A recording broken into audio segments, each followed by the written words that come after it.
As a American ਸਿੱਖ ਆਪਾਂ ਸਾਰਿਆਂ ਨੇ ਸਹੁੰ ਚੁੱਕੀ ਹੋਈ ਆ, ਆਪਾਂ ਅਮਰੀਕਾ ਦੇ ਨਾਲ ਹੈਗੇ ਆ। ਚਾਹੇ ਉਹ ਡਿਸੀਜ਼ਨ ਸਹੀ ਹੋਵੇ ਜਾਂ ਡਿਸੀਜ਼ਨ ਗਲਤ ਹੋਵੇ। ਪਰ ਸਭ ਤੋਂ ਜਿਹੜੀ ਅਨਫੋਰਚੂਨੇਟ ਖਬਰ ਇਹ ਆਉਂਦੀ ਆ ਵੀ ਇੰਡੀਆ ਦੇ ਵਿੱਚ ਪਹਿਲਾਂ ਕੁਛ ਕਾਮਰੇਡਾਂ ਨੇ ਪ੍ਰੋਟੈਸਟ ਕੀਤਾ ਸੀ ਜਦੋਂ ਵੈਨਜ਼ੂਏਲਾ ਦਾ ਮਦੂਰੋ ਚੱਕ ਕੇ ਲਿਆਂਦਾ ਸੀ। ਤੇ ਹੁਣ ਪਿਛਲੇ ਵੀਕਐਂਡ ਦੇ ਦੌਰਾਨ ਕੁਛ ਜਿਹੜੇ ਸਿੱਖ ਆ, ਜਿਨ੍ਹਾਂ 'ਚ ਦਿੱਲੀ ਦੇ ਪ੍ਰਬੰਧਕ ਵੀ ਹੈਗੇ ਆ ਜਾਂ ਰਹੇ ਹੈਗੇ ਆ, ਜਿਨ੍ਹਾਂ 'ਚ ਪਰਮਜੀਤ ਸਿੰਘ ਸਰਨਾ ਵਰਗੇ, ਮਨਜੀਤ ਸਿੰਘ ਜੀਕੇ ਵਰਗੇ, ਇਹ ਈਰਾਨ ਦੀ ਐਮਬੈਸੀ 'ਚ ਜਾ ਕੇ ਖਮੈਨੀ ਦੀ ਫੋਟੋ ਫੜ ਕੇ ਕਹਿੰਦੇ ਵੀ ਅਸੀਂ ਤੁਹਾਡੇ ਨਾਲ ਆ। ਉੱਥੇ ਜਕਾਰੇ ਵੀ ਛੱਡੇ ਹੈਗੇ ਆ। ਤੇ ਤੁਸੀਂ ਅਮਰੀਕਨ ਗਵਰਨਮੈਂਟ ਨੂੰ ਕੀ ਮੈਸੇਜ ਜਿਹੜਾ ਆ ਉਹ ਦੇਣਾ ਚਾਹੁੰਦੇ ਹੈਗੇ ਆ? ਇਹ ਹਜੇ ਕਿਸੇ ਦੇ ਸਮਝ ਨਹੀਂ ਆ ਰਿਹਾ ਹੈਗਾ ਵੀ ਤੁਹਾਡੀ ਖੁਦ ਦੀ ਜਿਹੜੀ ਸਰਕਾਰ ਆ ਇੰਡੀਆ ਦੀ, ਉਹ ਤਾਂ ਟਰੰਪ ਹੋਣਾ ਦੇ ਨਾਲ ਜੱਫੀ ਪਾਈ ਬੈਠੀ ਇਸ ਇਸ਼ੂ ਦੇ ਉੱਤੇ।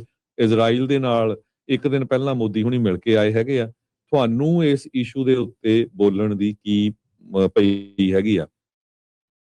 1984 ਤੋਂ ਬਾਅਦ ਜਿੰਨੇ ਵੀ ਵੈਸਟਰਨ ਕੰਟਰੀਜ਼ ਹੈਗੀਆਂ, ਚਾਹੇ ਉਹ America, Canada, England, New Zealand, Australia, ਇਹਨਾਂ ਸਾਰੇ ਮੁਲਕਾਂ ਨੇ ਜਦੋਂ ਤੁਹਾਡੇ ਤੇ ਜ਼ੁਲਮ ਹੋ ਰਿਹਾ ਸੀ, ਤੁਹਾਨੂੰ ਪੋਲੀਟੀਕਲ ਅਸਾਈਲਮ ਦਿੱਤੇ, ਤੁਹਾਨੂੰ ਇੱਥੇ ਰਹਿਣ ਲਈ ਜਗ੍ਹਾ ਦਿੱਤੀ।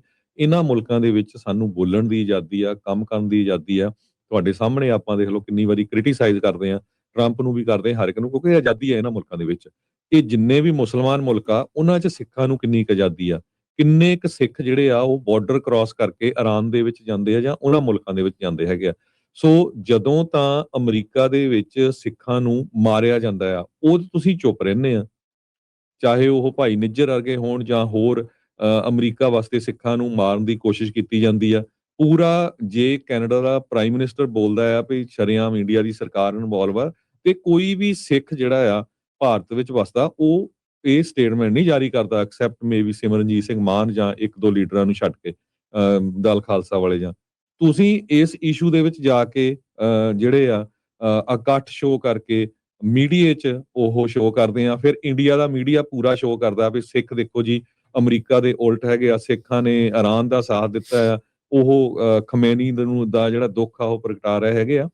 ਇਹ ਸਾਰੇ ਜਿਹੜੇ ਬਾਹਰ ਵਾਸਤੇ ਜਿਹੜੇ ਸਿੱਖ ਆ, ਉਹਨਾਂ ਨੂੰ ਇਹ ਸੋਚਣਾ ਚਾਹੀਦਾ ਤੇ ਉਹਨਾਂ ਨੂੰ ਇਹ ਇੰਡੀਆ ਵਾਸਤੇ ਸਿੱਖਾਂ ਦੇ ਨਾਲ ਕੰਟੈਕਟ ਕਰਕੇ ਗੱਲ ਵੀ ਕਰਨੀ ਚਾਹੀਦੀ ਆ ਵੀ ਭਾਈ ਤੁਹਾਡਾ ਇਸ ਇਸ਼ੂ ਦੇ ਉੱਤੇ ਕੋਈ ਬੋਲਣਾ ਨਹੀਂ ਬਣਦਾ ਹੈਗਾ। ਤੁਸੀਂ ਆਪਣੇ ਹੀ ਭਰਾਵਾਂ ਨੂੰ ਬਾਹਰ ਖਤਰੇ ਦੇ ਵਿੱਚ ਪਾ ਰਹੇ ਹੋ। ਜਦੋਂ ਇੰਡੀਆ ਦਾ ਜਿਹੜਾ ਮੀਡੀਆ ਆ, ਇੰਡੀਆ ਦਾ ਜਿਹੜੀ ਸਰਕਾਰ ਤਾਂ ਨਾਲ ਆ ਇਹਨਾਂ ਦੇ, ਤੇ ਜਦੋਂ ਤੁਸੀਂ ਪ੍ਰੋਟੈਸਟ ਕਰਦੇ ਆ ਜਾਣ-ਬੁੱਝ ਕੇ ਇੰਡੀਆ ਦੇ ਮੀਡੀਆ ਨੇ ਪੂਰੇ ਉਹਨਾਂ ਦੇ ਜਿੰਨੇ ਵੀ ਚੈਨਲ ਆ ਉਹਨਾਂ ਤੇ ਫੋਟੋਆਂ ਦਿਖਾਣੀਆਂ, ਉਹੀ ਫੋਟੋਆਂ ਫਿਰ ਇੱਥੇ ਦੇ ਜਿਹੜੇ ਨਿਊਜ਼ਪੇਪਰ ਆ, ਇੱਥੇ ਟੀਵੀ ਚੈਨਲਾਂ 'ਚ ਆਉਣਾ। ਸੋ ਇੱਥੇ ਦੇ ਸਿੱਖਾਂ ਦੇ ਉੱਤੇ ਫਿਰ ਤੁਸੀਂ ਚਾਹੁੰਦੇ ਆ ਵੀ ਅਟੈਕ ਕਰਨ, ਜਿਹੜੇ ਇੱਥੇ ਜਿਹੜੇ ਕਈ ਬੇਵਕੂਫ ਹੁੰਦੇ ਜਿਨ੍ਹਾਂ ਨੂੰ ਨਹੀਂ ਪਤਾ ਵੀ ਇਹ ਸਿੱਖ ਆ ਜਾਂ ਮੁਸਲਮਾਨ ਆ। ਹਾਲਾਂਕਿ ਆਪਾਂ ਨਹੀਂ ਚਾਹੁੰਦੇ ਵੀ ਕਿਸੇ ਦੇ ਉੱਤੇ ਵੀ ਕਿਸੇ ਤਰ੍ਹਾਂ ਦਾ ਜਿਹੜਾ ਅਟੈਕ ਹੋਵੇ।